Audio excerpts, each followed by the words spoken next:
Hey, what's going on, y'all? Good morning. This is Pastor McCarroll. Wanted to bring garden talks to you this morning from a different type of climate, of course. For those that are in the Nashville area, you know this morning it's raining. And so usually in these spaces, I would be outside. The last time I did it, I was outside with an umbrella, or I'm inside, teaching it from inside. But today I wanted to just take it to another level and do the broadcast from the rain. When I was in college, I was in part of the aristocrat of bands at the Tennessee State University here in the beautiful state of Tennessee. And I'll never forget early at our time at Tennessee State, they showed us this video. So we were in the band and they're teaching us all of these elements that pertain to marching bands, black college marching bands. And they showed us this video, which was actually a documentary on the band, and it was entitled "It Doesn't Rain on the Aristocrat of Bands." And afterwards, they talked to us and they said, "Look, as a part of this band, it will never rain on you." Now, psychologically, I'm thinking that's crazy. Like, it rains, and I've been in band long enough to know it rains on game day. But what they were saying was this: that even though it may be raining on that day, even though you may feel water on you, the rain should not hinder your performance. Because what will happen is years from now, when people are watching the preview or the review, or they're watching the video of that performance, they will not be able to determine what the forecast is. They won't ask, was it sunny? Was it storming? Was it a day of inclement weather? The only thing they're going to ask is, how did the performance go? Watch this. They're only going to ask, how did they perform? Were they in line? Did they sound good? Did they give it their best chance? And did they give it 1,000%?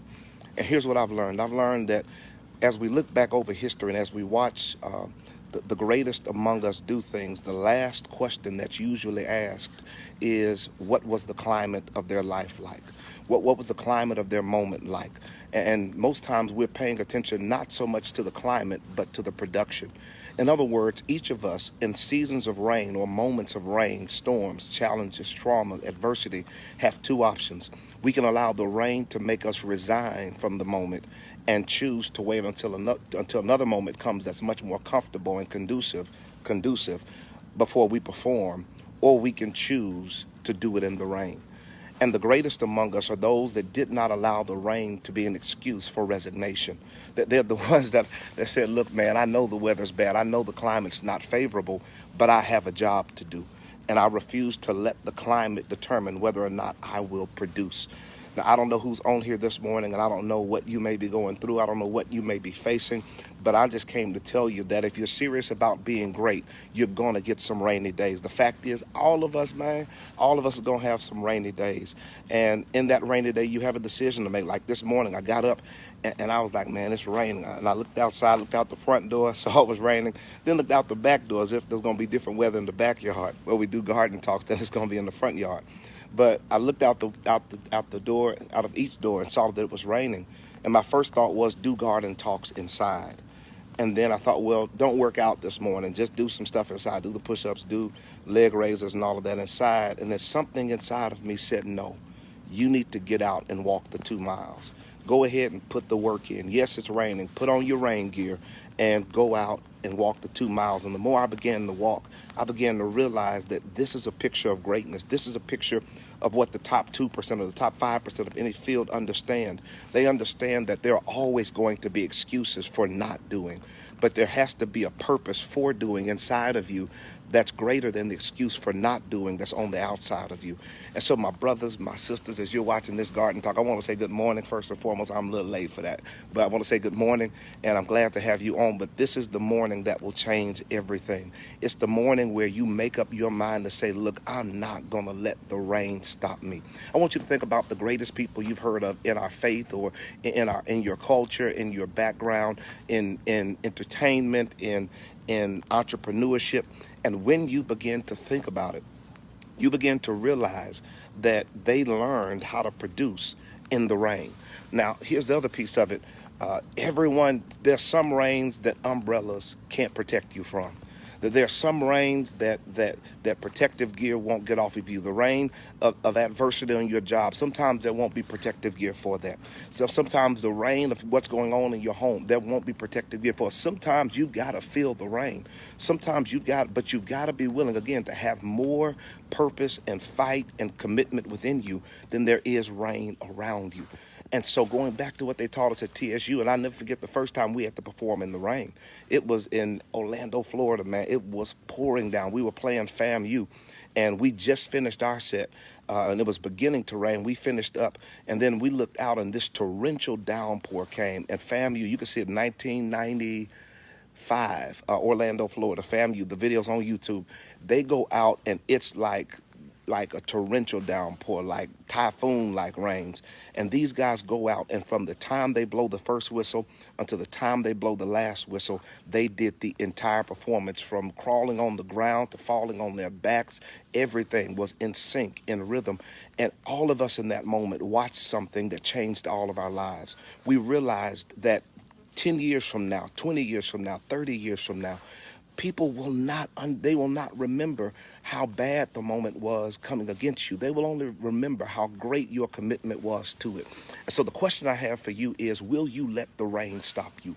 Will you let the challenges stop you? Will you allow what's coming against you to like give you a reason to walk away, a reason to quit, a reason to back down or back off? Will you say it's too hard, so I'll try next time when it gets easier? Will you say the job, they rejected me, so I'm going to just put all my resumes up and wait for a job to find me? Or will you get off of your soft leather sofa and say, look, it's time to go to work. There's too much ahead of me, and I can't waste this moment that will never come again, and this strength that will never come again. I've got to make the most of it. And so when you look back over the landscape again of all of those that have done great things, you'll begin to realize, especially in our culture, that many of the people that did it, they did it in the rain. Tuskegee University wasn't built in a time of racial equality. They built it in the rain. You look at W.E.B. Du Bois's work, Souls of Black Folk, it was written in the rain. HBCU started in the rain. Madam C.J. Walker becomes major in the rain. Langston Hughes wrote poetry in the rain. Count Basie, James Brown, Nat King Cole, all of these guys produced in the rain. They did it in some of the hardest climates that our culture has ever faced, but they made up their minds that I cannot let this silence that which is inside of me. And so my brothers, my sisters, listen, the garden has to be tended. Whether it's the garden of your life, the garden of your marriage, the garden of your home, you've got to make up your mind and say, look, I'm not letting the rain stop me. I wish you just type that on this page. I'm not letting the rain stop me. A charge to keep I have. I've got to get the book out. I can't let the rain stop me. I've got to finish school. I can't let the rain stop me. I'm going to have a legacy that will outlive me, but it's only going to come if I don't let the rain stop me. That's what Paul was trying to say when he said, I've learned in all things to be content, whether I'm abased or abound, whether I've got plenty or I'm in want. That doesn't even make a difference. The only thing that matters to me is, am I making it happen for Christ? Am I making it happen for God? Listen, my brother, my sister, I feel my help coming this Sunday morning. I need you to understand that there's nothing that can't be done if you make up your mind, despite the rain, to make it happen. Listen, I've watched greatness. I love to study greatness, and most people that have done anything great in this world did it in the rain. You think about preachers. Charles Spurgeon, who was one of the greatest pulpiteers of our time, did it with gout. You think about Harriet Tubman, who freed thousands of slaves, hundreds of slaves, and was able to do it in some of the most critical and challenging conditions. You think about a Stephen Hawking who's paralyzed but still is able to produce at major levels. You think about a Helen Keller who didn't have most of the senses we have and the abilities we have, but was able to outproduce most people in her time. Understand this: when it comes down to greatness, greatness never gives itself an opportunity to walk away. It always digs in and finds a reason to keep going. So the only question I have for you is, can you do it in the rain? This past week, we've lost one of the greatest actors of our time, Chadwick Boseman, who Black Panther, who did Marshall, who did Jackie Robinson's story, James Brown's story. And what messed me up was when they were talking about his career. Because when you think about his early career, you don't really think about much. But the last years of his life, the last 3 years, 2016 to 2019, he made some of the greatest impact that he's ever made. But he did it while having cancer. How many of us would say, look, I've got cancer, I'm resigning from the job, I'm resigning from the calling, I'm not going to write books. We use it as an excuse. Not that it's not a bad thing, and I don't want to diminish it at all, but he realized, if my time is short, let me not waste the end of my life watching people do. Let me spend whatever energy I have on making a legacy. And not only did he do it, there's another person that in the last 3 hours of his life did more for more people and more souls than anyone else, and that's Jesus Christ. Out of 33 years, in the last 3 hours, with nails in his hands, a spear in his side, with the crown of thorns on his head, he forgave people. He was able to secure a thief back in paradise. He was able to go and pay a price that no one else could pay, but he did it in the rain. Listen, my brother, my sister, I challenge you to stop complaining, put your rain gear on, get yourself ready, and go to work. Make it happen. Write the book, finish the script. I challenge you to go forward, shoot for the job, complete the invention, write the music, produce the record, do what you gotta do. If you gotta do it in the rain, let heaven see and let hell see that rain will not stop you from becoming. My brother, my sister, if nothing else, the garden teaches us that we do our best growing in the rain. I've got one of the plants here, and I'll show you in a moment. One of the plants here keeps falling down, but let me just show you. I can bless you better than I can show you, better than I can tell you. So this is one of the most profitable plants in the garden. It's this it's an Anaheim pepper plant, and so this plant, I've had to put rocks on it because it keeps falling over, because once we replanted it, it wasn't as strong.